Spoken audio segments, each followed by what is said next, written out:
Good morning. Welcome from beautiful Istanbul. I am seconds away, literally, from the driver taking me to the airport to return back to England. And I wanted to thank you all for joining me on this wonderful adventure. I've got my final cup of green tea, and I am comfy and ready for the plane post-op. I had my check with my surgeon yesterday who cleared me to fly today. I've had the most beautiful pampering, a lovely restful sleep, and now I'm ready to hop on a plane and come home to my babies, my children and my dogs. So I wanted to wish you all a wonderful day wherever you are, whatever you're doing. I hope that you have lots of positive things to look forward to in your day, that you can find something that makes you feel motivated, that you can find something that you are grateful for, where you are able to say, today was amazing, today was wonderful, and I'm blessed to be here. The more that we're able to notice the things in our lives that bring us peace and happiness and love, the easier it becomes to mindfully nurture those, to be able to say, I will do more of this. I will invest my time and energy and attention into this. And that feeling will grow. Every aspect of our life will flourish. Devendra says, good morning, Tracy. I'm a big fan from India Village.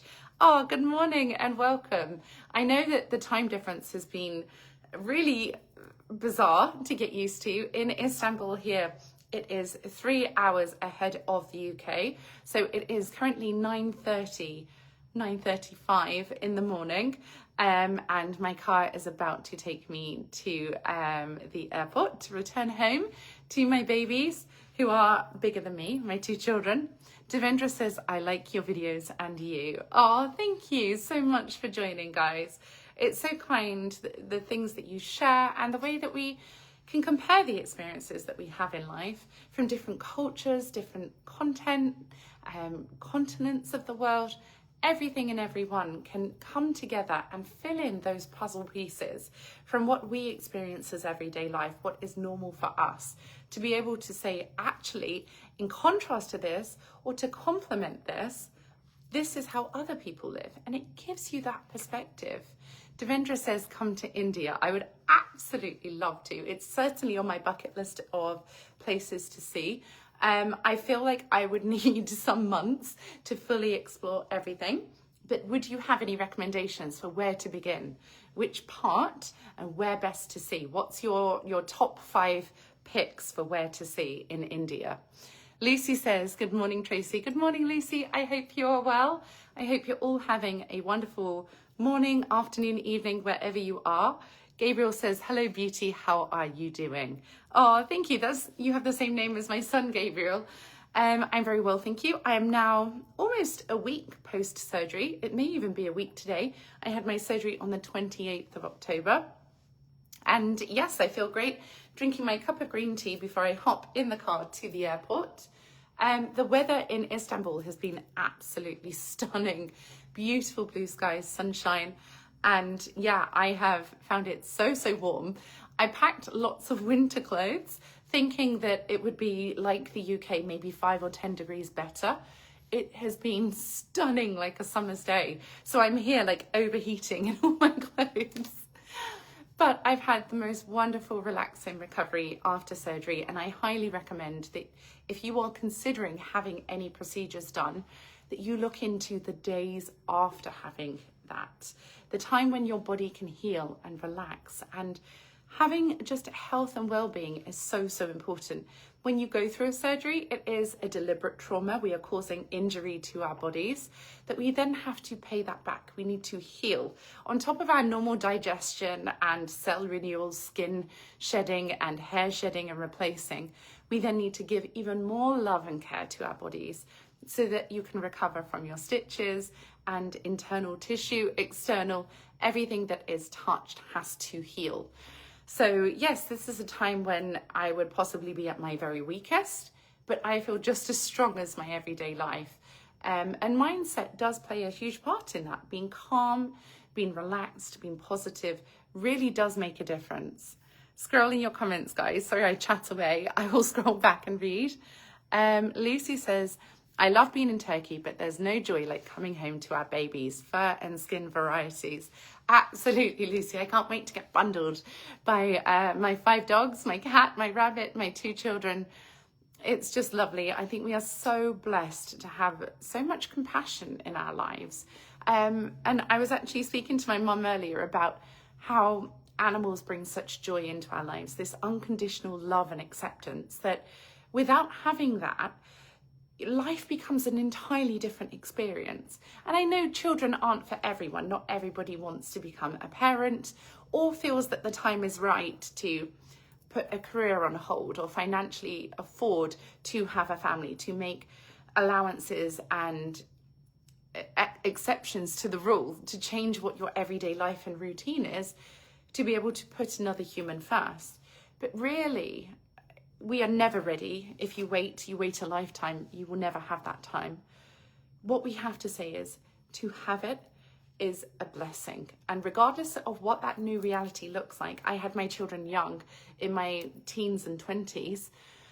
Now they are my best friends and they're as big as me, and we just grew up together. We have the most beautiful life as the 3 musketeers, as a single parent family.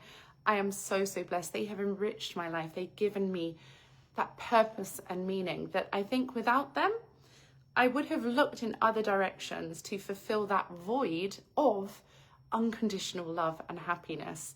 And I know that it looks different for everyone. There's not a right or wrong, but if you are able to have a connection with an animal or a child in your life, whether you're an aunt or an uncle or a best friend, a parent, a foster carer, any aspect, look for the good in life. Look for the pure and the beautiful and the genuine and authentic. You will never be able to settle for superficial or shallow, meaningless after you've experienced true love and happiness. Adrian says hello. Hi, Adrian. Welcome and thank you for joining. Pritash says, hello, my favorites. Oh, thank you. And Adrian is from the Philippines. Welcome. So my mouth feels like there is so much saliva. I have a special oral rinse to use, as I had my wisdom teeth removed just a few days ago. And weirdly enough, the mouthwash that I use makes my mouth feel so different afterwards. It's almost kind of porous, like I'm salivating. So if I'm like, you're spitting at you as I'm talking, it literally is just the mouthwash that I've just rinsed with as a way to keep the gum gaps where the tooth is taken out. It's an open wound. It's to keep it clean and free from any bacteria. So yes, I'm salivating, but I'm not in any pain or anything. It's literally just this mouthwash. It's very refreshing, but makes me feel like my mouth is so wet afterwards. Scroll in your comments, guys. Pasha says, how are you? I'm very well, thank you. How are you? Ready to fly home back to the UK and see my babies. I can't wait. Atik says, hi. Hi there. And Hist says, how are you? You never texted me in my inbox. Yes, I do not reply to direct messages, I'm afraid. There is just one of me and I receive so many messages. It's not possible for me to have personal, private or secret conversations with anyone. The best way to reach me is to comment on my pictures, my videos, my posts, to join me in a live here. And if we're able to snatch a moment to reply, then that's great, but I do not message people directly. There are a lot of fake profiles using my name and photos to contact my followers and fans on all social media. So if you do receive a message saying, hi, it's me, it's not me. My only profiles are verified with a blue tick. And are my main channels. I don't have secret accounts of 10,000 followers or anything. It's my main official pages. That's it. And please understand, there is just one of me. I can't possibly reply to everyone as much as I would love to, but that would involve cloning myself and then it wouldn't be the same. So I hope we can take quality over quantity. Nikolai says, hi. Kenny says, how are you? Very well, thank you. How are you? Prasad said, Oxology, natural beauty is alive. Oh, thank you. I actually had ozone therapy yesterday, which is a drip that is placed on your arm and oxygen injected into the body in a controlled manner, back through the blood and almost infused with the blood. This speeds up recovery so much. And already, before having my ozone therapy, I'm feeling amazing. So much energy, so healthy. And it's just been the most beautiful experience of recovering after my surgery in Istanbul. Kenny says, where are you from? I'm from England, the United Kingdom, but I am presently in Istanbul in Turkey, where I came last week for 6 surgical procedures that I have completed, and now I'm about to head home. Where are you all from, and what plans do you have to travel? Where will you be next? Anna says hi, Ajmal sends a heart, and Singh says hi. Welcome everyone, thank you for joining. So I just wanted to hop on and show the reality of having had surgery. I think a lot of people, through fear of the unknown, avoid a lot of things in life. I was watching a movie the other night, and a guy would not take an elevator. He would always run up the staircase of these really tall buildings and be sweaty when he got to the top, because he was scared the elevator would crash and, you know, he would be injured or die in an elevator, a lift. I too, when I was younger, was too petrified to ever get in a lift or an elevator. And I would always have to go the long way round, down the stairs to the end of a building to find an exit to come out. And so I totally understand that fear of the unknown can really deter us from life. Actually, what we should say is, if I'm scared of it, there's a reason. Let me take control of this scenario, this situation. Let me see what I need to heal in order to feel comfortable with this. And just as my family, my children and I, we love roller coasters. We are adrenaline junkies, from climbing mountains to being on a roller coaster that just drops directly into the ground in a black hole.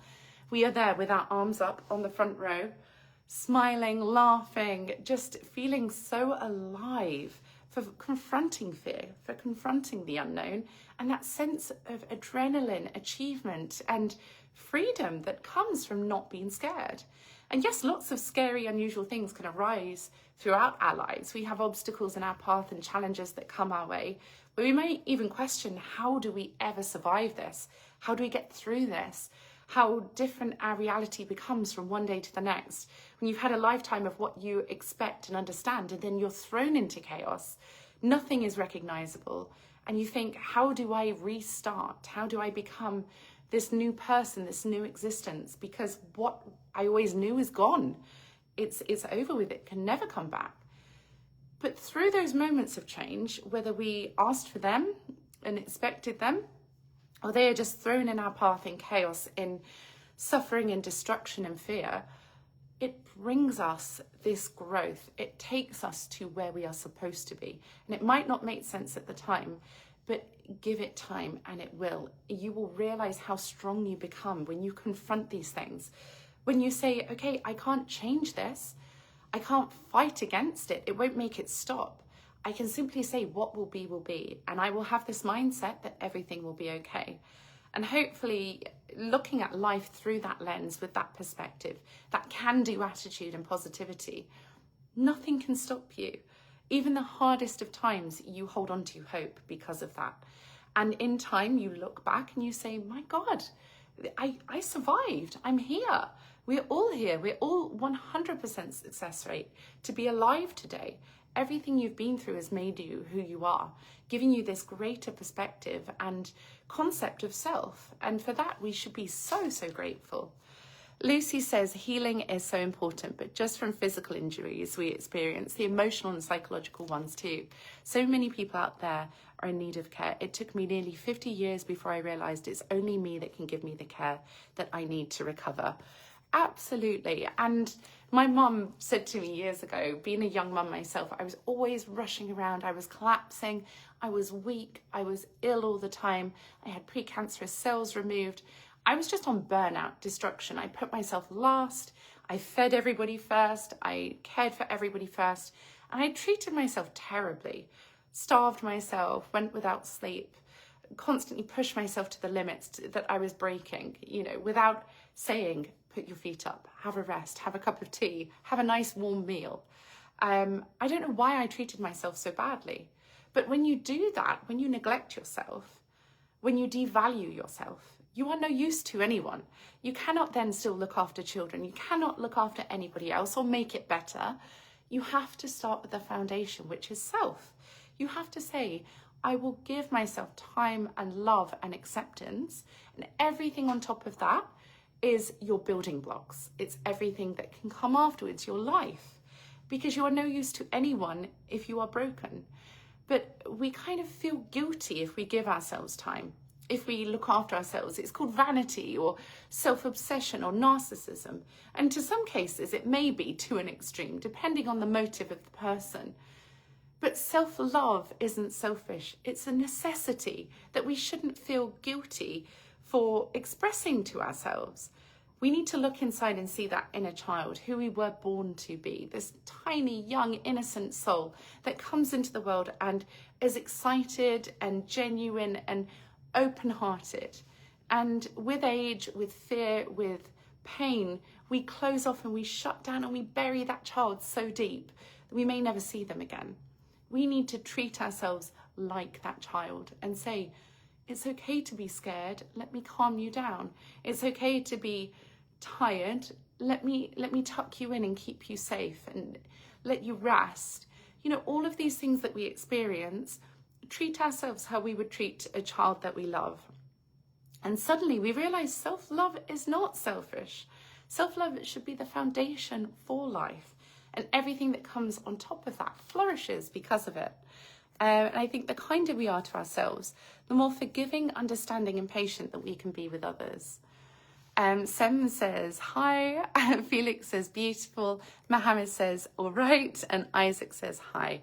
Thank you all for joining, guys. I realise it's probably really unusual timing for wherever you are. It is almost 10 a.m. in Istanbul at the moment. And when I fly home, I gain 3 hours. So I'm not sure what my body clock will do today. I also note that it's a full moon, which normally messes up sleep cycles for me terribly. So do you have difference in how you think and feel when there is a full moon?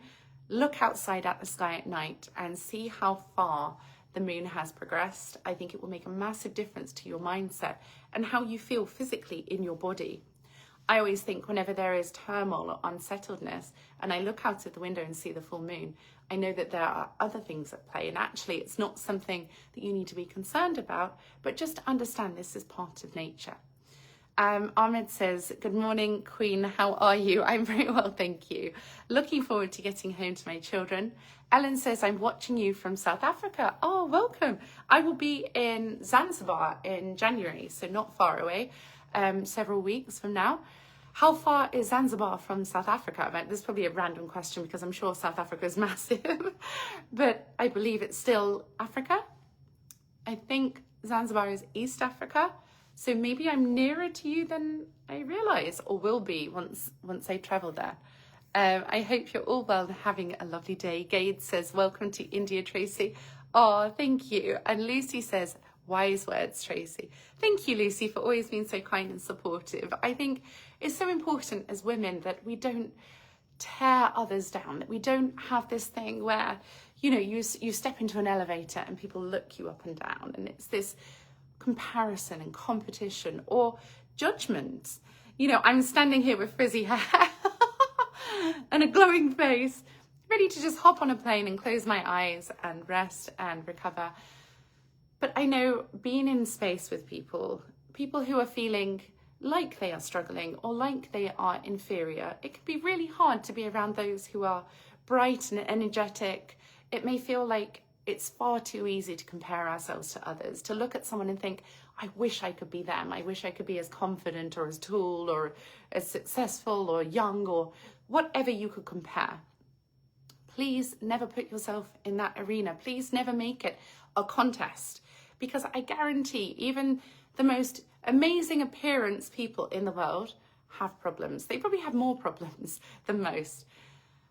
It does not matter what we look like. It matters what we live like, how we feel inside, how we go about our day, the peace and the love and the positivity that we are able to nurture within. So please, if I can give you any advice today, it's not to feel hard done by or less of a person when you see somebody that you admire. what we must say is that we want the best for ourselves and others. And in order to get the best, we have to identify who we are and what is important to us. Not trying to impress or please or brag or boast to anyone, but just to say, this is meaningful to me and it doesn't have to be for you. You are you and I'm proud that you're you. And just accepting that what is and what isn't will never be, I think is the biggest step that we can take to finding that peace in our body, mind and soul, and extending that to others. So that when you are stood in a room with a group of strangers, nobody is eyeballing each other or looking up and down and disapproving or feeling inconsiderate towards one another. We're able to just say, you are you and I am me. I hope you have a lovely day. So I'm afraid I must now run to catch my transfer to the airport as I've chatted away. But thank you so much for joining. And it's so lovely to have shared this with you, to just from one human to another. This is life and it looks different for us all. But when we combine all of these experiences, we have the most beautiful conversation and we have the ability to uplift and encourage and help one another. So thank you all for helping me. Thank you for making me feel happy to be myself, and I hope you too have something beautiful in your day today, that you are at peace and uplifted and elevated to do the things that bring you the most joy. We are so blessed to be alive, to wake up today, to have air in our lungs and opportunity at our feet. Life is 100% what you make it.